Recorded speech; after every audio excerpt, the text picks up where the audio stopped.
ایک دفعہ کا ذکر ہے کہ 3 دوستوں نے روزگار تلاش کرنے اور اپنی روزی روٹی کمانے کے لیے سفر شروع کیا۔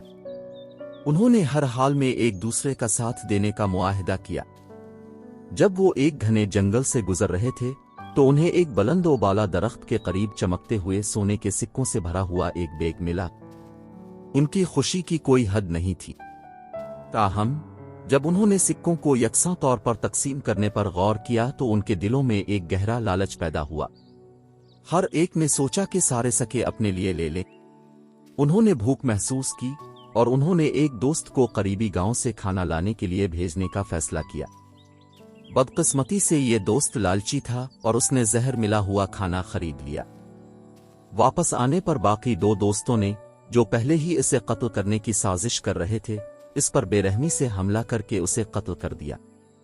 2 دوست سونے کے سکوں کو تقسیم کرنے سے پہلے کھانا کھانے کا فیصلہ کرتے ہیں۔